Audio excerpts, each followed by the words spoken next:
They called her a troublemaker, a madwoman. They even accused her of witchcraft. But this single mother from rural Kenya defied presidents, faced down riot police, and planted over 51 million trees. Her story isn't just about saving the environment. It's about a woman who literally changed the landscape of a nation and the world. In a world grappling with climate change, deforestation, and political corruption, one woman emerged from the heart of Africa to offer a simple, yet revolutionary solution: plant a tree. Wangari Maathai, a name few outside of environmental circles, became the first African woman to win the Nobel Peace Prize. But her journey from a small village in Kenya to the global stage was paved with unimaginable obstacles, personal sacrifice, and a relentless fight against powerful forces. This isn't just a biography. It's a blueprint for how one person, armed with conviction and a spade, can ignite a movement that transforms lives and landscapes. Prepare to discover the untold battles of the woman who taught the world that peace begins with planting a tree. What I'm about to reveal is the shocking reason why her own government tried to silence her, and how her simple act of planting trees became a direct threat to a corrupt regime. It's a story of environmentalism as a weapon for democracy that most history books conveniently omit. Wangari Maathai was born in 1940 in Nairobi, Kenya, a time when British colonialists still ruled. She grew up surrounded by lush forests, clean rivers, and the rich biodiversity of her homeland. But as she pursued her education, becoming the first woman in East and Central Africa to earn a doctorate degree, she watched her beloved landscape transform. The colonial powers, and later the independent Kenyan government, prioritized cash crops and timber extraction, leading to massive deforestation. Women, the primary providers of food and fuel, were forced to walk further and further to find firewood and clean water. Their children suffered from malnutrition. The land was dying, and with its people, Maathai saw the connection. Environmental degradation was directly linked to poverty, conflict, and the disempowerment of women. It wasn't just an ecological problem, it was a human rights crisis. This realization would become the seed of her life's work. You now understand the profound connection Maathai made between trees and human dignity. But what you might not realize is how this seemingly simple idea would lead her into direct confrontation with one of Africa's most authoritarian leaders, turning her into a political prisoner. Her fight wasn't just against axes, it was against tyranny. And the tactics used against her were designed to break her spirit, but they only made her stronger. In 1977, Maathai founded the Green Belt movement. Her idea was deceptively simple: empower rural women to plant trees. She provided them with seedlings and a small stipend, and in return, they nurtured the trees. It was a grassroots movement that addressed multiple issues simultaneously: providing firewood, preventing soil erosion, improving nutrition, and giving women economic independence and a voice. But as the Green Belt movement grew, so did its impact and its threat to the status quo. Maathai began to challenge large-scale, environmentally destructive projects sanctioned by the government of President Daniel Arap. She protested against the construction of a skyscraper in Uhuru Park, Nairobi's last green space, and fought against the privatization of public forests. Her actions were seen as direct defiance of the powerful elite. This is where her story takes a dramatic turn.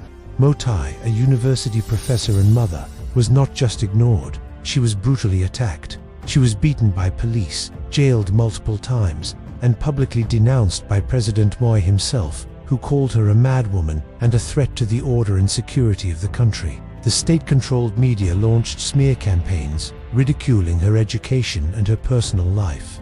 They tried to isolate her, to paint her as an unpatriotic radical who was against development, but they fundamentally misunderstood her and the women she had inspired. Every attack only strengthened their resolve. Her most famous battle was for Uhuru Park, when the government planned to build a 60-story complex in the heart of this public park. Maathai wrote letters to everyone she could think of, from the president to the developers. She was ignored, so she took her protest public. She and her supporters held demonstrations, facing down armed police. During one protest, she was physically assaulted and knocked unconscious. Her image, bloodied but defiant, was broadcast around the world. The international pressure became immense. Finally, the foreign investors pulled out, and Uhuru Park was saved. It was a monumental victory for the people against a powerful, corrupt government. This victory proved that the Green Belt movement was more than just about planting trees.